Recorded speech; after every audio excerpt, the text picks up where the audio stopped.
Okay, let's get into this. Try and picture it. President Trump, he's heading downstairs, from the Oval Office, right into the Situation Room. He actually called it a war room meeting with his top generals. You just imagine the atmosphere, right? Thick with tension. Yeah, absolutely. So what's the big issue here? What's bringing everyone to the table for this deep dive today? It's this rapidly escalating Iran nuclear crisis. Mm. And what really jumps out, I think, from the sources we looked at are these two really interesting things happening at the same time. Right. On one side, you've got President Trump being very explicit, said his patience with Iran, it's run out, and, quote, they made a mistake. I mean, that's incredibly direct language. It really is. That's a statement that feels designed to signal a real shift, a definite line in the sand, especially, after periods where the messaging is maybe more ambiguous. Yeah. When a leader uses phrases like patience run out, that's often very calculated. It's meant to ramp up the pressure, show they're ready for, well, maybe more assertive action. But then, and this is where it gets complicated, it's almost contradicting that really blunt talk. We've got something else going on, something a bit mysterious. Uh-huh. The unannounced landing of Iranian planes, at least 3 of them, in Muscat, in Oman. We're talking, 2 Iranian government planes, 1 from a private airline? And Oman, that's key. Yeah. For anyone following this closely, Oman's a really significant place. Right. It's been a site for U.S. Iran nuclear talks before, hasn't it? Exactly. Known territory for that kind of diplomacy. And what's really fascinating, or maybe telling, is the total silence from Tehran on this trip. Yeah. No official details, nothing. So is this just mixed messages, or is it something more deliberate? Like what? Well, sometimes you see this classic strategy, maybe escalation for de-escalation. You posture aggressively in public to try and get better leverage for quieter talks. Oh, okay. A high-stakes gamble. Very much so, especially in such a volatile region. So this deep dive, what we want to do is try and connect these critical dots, these seemingly contradictory bits of information, to give you a clearer picture, hopefully, of all the layers of tension and, frankly, the uncertainty here.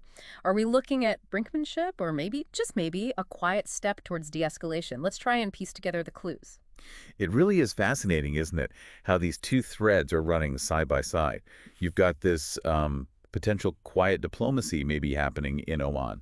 Maybe. Unconfirmed, of course. Right, unconfirmed. But then you juxtapose that with these incredibly loud threats coming from Iranian officials. They've been pretty specific, threatening Hezbollah attacks on U.S. ships, U.S. troops, if Trump actually orders strikes on their nuclear bunkers. And you have to remember the context. This isn't happening in isolation. This latest threat, it's set against this ongoing simmering conflict between Israel and Iran. Yeah, the bombings. Exactly. Sources mention a 6th straight day of bombing between them. So this isn't just talk. It's escalation on multiple fronts, verbally, militarily.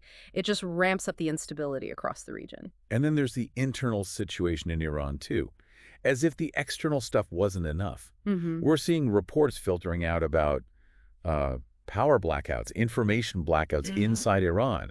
Iran's internet connectivity apparently plummeting. Now, that specific detail is quite telling, isn't it? Extremely telling. For you listening, this is a tactic, right? Something the regime has used before when there's internal unrest. Precisely. This isn't just about controlling, the flow of news. It's often a preemptive move. Sometimes it comes before major internal crackdowns or even sometimes external military actions. We've seen that pattern before. Digital iron curtains? Kind of, yeah. It's often a regime's first line of defense. It signals not just that there might be unrest, but that they're trying strategically to control the narrative, both inside Iran and what the rest of the world sees. So let's try and pull these threads together for a moment. You've got this stark contrast, right? On one hand, potential unconfirmed diplomatic feelers in Oman. On the other, these very direct, very real threats about Hezbollah attacking U.S. forces if Iran's nuclear sites are hit. All playing out while Israel and Iran are actively exchanging fire. And while internally, Iran seems to be locking down information, maybe signaling unrest or preparation.